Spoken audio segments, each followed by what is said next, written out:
발룡인수 한의원 양방치료 거부한 유방암 환자 6cm짜리 환자가 한약과 체질이 맞는 항암제 선택으로 수술 없이 완치한 사례입니다. 자세한 것은 블로그를 참고하시길 바랍니다. 또 유튜브 동영상도 있으니 유익한 사항을 자세히 들어주시면 감사하겠습니다. 이제 트라우마를 치료하고 어머니가 대장암으로 돌아가셨죠. 7일 만에 직사를 하셔가지고 이제 서양학적인 치료 방법에 대해서 굉장히 불신을 가진 환자였는데 조금씩 마음을 열어서 치료한 사례입니다. 지난 유방 강에서 표준요법인 CAF, CAU법이 비소음인에게 비교적 잘 듣는다는 얘기를 했습니다. CA는 이제 아드리아마이신과 사이톡신, 세포 분열을 막는 이제 알키로 하자죠. 사이클로포스파미드, 수술로 보조 화학요법을 쓰는 거고, CAF는 사이클로포스파이드, 아드리아마신, 소음인약이죠. 그리고 플로로우라실, 5FU죠. 그래서 재발 전이성 유방에 쓰는 겁니다.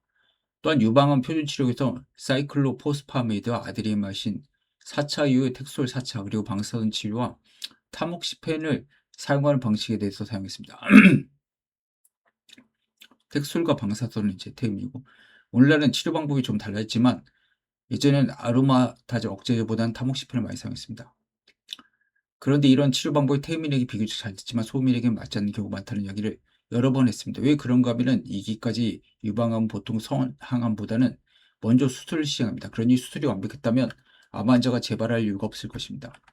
암은 1cm 안에도 어마어마하게 많은 암세포가 숨어 있을 수가 있습니다. 세제곱센티미터당 15개 정도 있죠.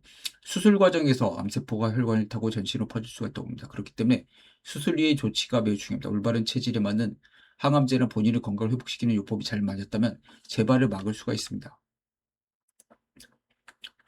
반대로 수술 이후에 시행한 조치들이 체질이 맞지 않을 때는 재발이 매우 커집니다. 그렇다면 암을 수술하자면 어떻게 될까? 바로 퍼질까요? 오늘의 주제는 수술을 하지 않는 태민 암 환자가 3년 뒤에 어떻게 됐고 그 이후 제가 주장하는 사상요법에 의해서 어떻게 완치됐는가에 대한 이야기입니다. 그리고 다음 편에는 같은 시기 저희가 어떤 또 다른 암 환자가 표준요법 이후 어떤 결과를 보였는지, 얘네들은 표준요법은 이제 체질별 분류가 없기 때문에 좋을 수도 있고 나쁠 수도 있는데 대체로 다 안 좋아지죠. 섞어서 치료하기 때문에. 강의하려고 합니다. 물론 모든 환자가 다 같은 결과를 보이는 것입니다. 체질에 맞지 않는 항암제를 사용에 따라 이후에도 본인이 관리를 잘하면 악화되지 않습니다. 운동을 뭐 열심히 했다든지 우연히 식이요법을 잘 마스터했다든지 모를 수가 있죠.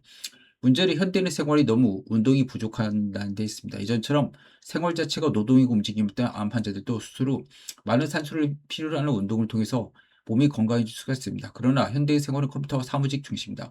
옛날로 말하면 노인들이 앉아서 부채질만 하는 것처럼 오늘날 많은 사람들은 거의 움직이지 않고 생활합니다. 손가락만 움직이는 생활을 하다 보니 본인이 따로 마음먹고 운동하지 않는 이상 운동량이 극도로 부족해집니다.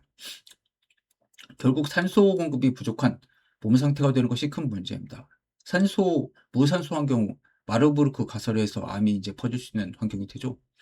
암세포가 이제 한 포도당으로 ATP를 이제 2개 만들 수가 있죠. 원래는 36개를 만드는데, 무산소 환경이 다르죠. 그러니까 무산소에서는 암세포만 살아남는 거죠. 정상세포는 살아갈 수가 없고.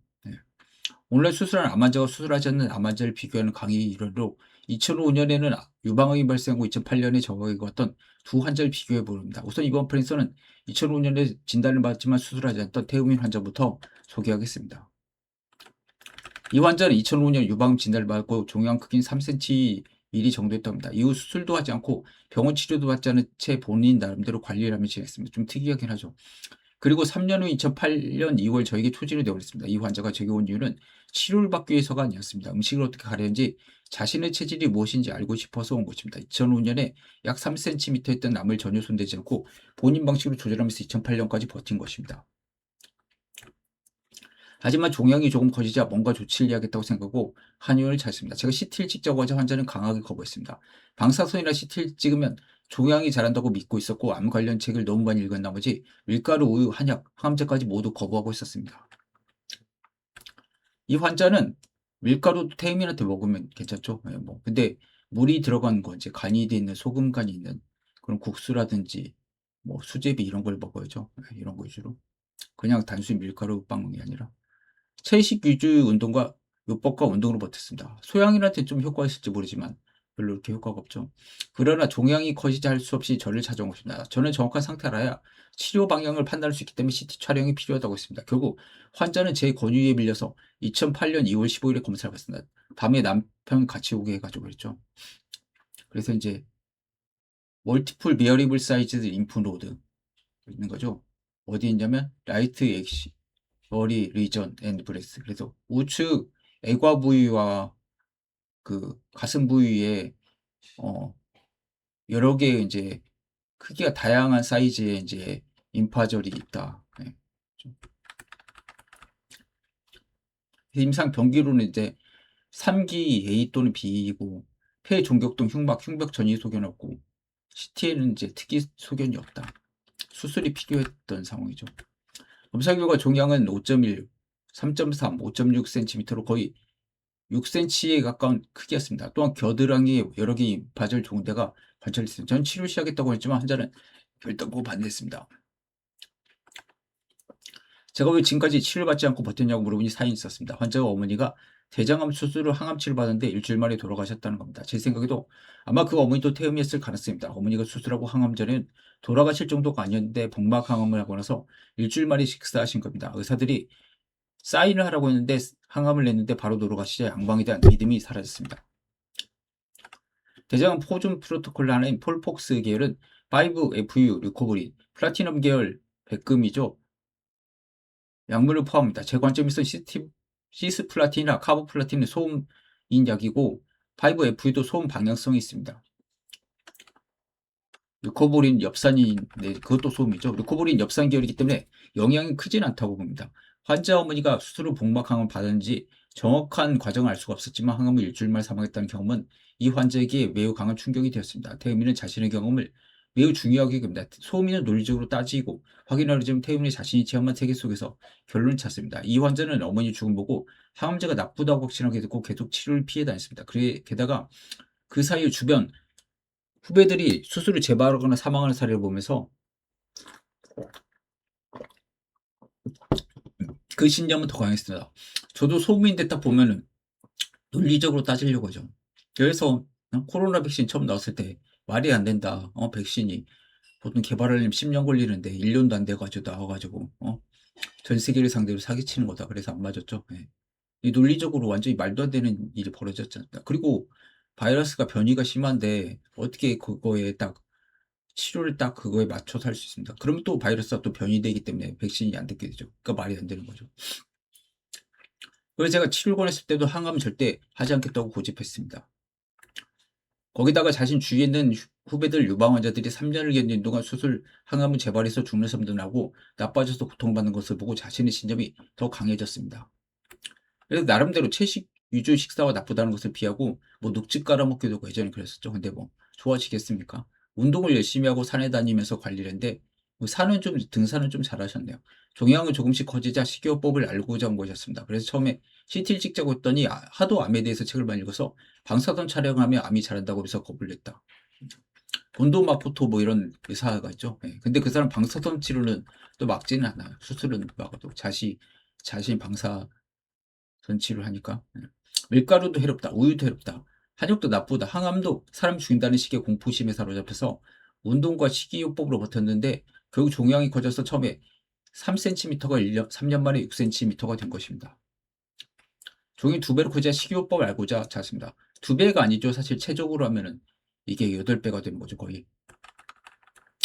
나는 병원에 있는 많은 자료를 보여주면서 타모xifen 한 가지라도 먹어보자면서 환자리를 수락했고 한 달 후에 초음파 검사 때 1cm 정도 가량이 줄어들자 마음에서 치료받기 시작했습니다.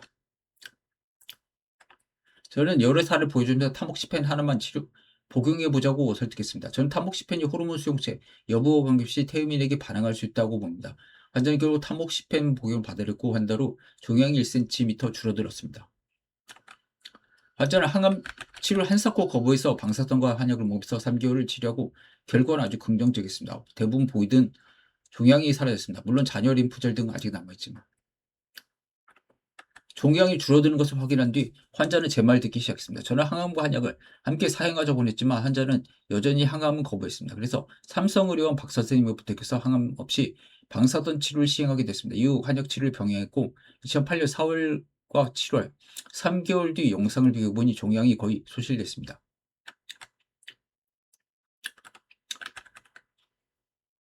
아래 사진 실제 CT 사진입니다. 여기에 지금 있죠? 네. 여긴 절제해가지고 없는 것 같습니다. 이쪽에. 치료제는 이렇게 했는데 3개월은 좀 줄어들었죠? 네. 환자 태음인이다. 태음인은 소민처럼 논리를 중시하고 확인하기보다는 자신의 체험을 읽습니다. 그래서 결정이 굉장히 늦죠. 네. 체험이 안 쌓였으니까. 어머니가 항암을 하시고 나빠져서 돌아가신 걸 체험하고는 양방치를 피했던 것도 체험을 바탕으로 한 선택이었고 한약과 방사선으로 종이 줄어들자 다시 항암 선택과 또 체험 때문이지만 태음인은 기본적으로 사람에 대한 신뢰가 중요합니다. 내가 이끄는 대로 좋은 결과가 나왔기 때문에 사람을 믿고 따릅니다. 소음인이 사람을 믿고 따른다는 개념보다 무슨 얘기 나를 치료하냐면서 물질 위주로 파고듭니다. 이게 맞는 것 같습니다. 거의 완전히 믿는 게 없죠. 소음인은 자꾸 새로운 정보를 찾게 나를 고치려기 뭐든지 추구하는 것입니다. 태음인의 전문가를 높이 평가합니다. 자신들도 한 분야 깊은 연구를 한 게 태음이기 때문에 몇십 년간의 경험과 연구를 한 진짜 전문가를 찾아서 치료받으려고 하지 대형 사고나 난차를 자신이 책 보고 쳐오겠다면서 정보를 찾는 소민과 많이 다릅니다. 소민도 명석한 소민대로 확실한 인과를 추론해서 자신에게 가장 좋은 방법이 무엇인지 찾아냈지만 대부분 암환자들은 전문가가 아닌 다급한 사람들이기 때문에 지푸라기도 붙잡고 싶은 심적으로 매어 달리다 보면 엉뚱한 데 돈을 쓰고 시간과 체력을 다 소모시켜서 결국 회복 시간을 다 소모시키고 안 좋은 결과를 초래합니다.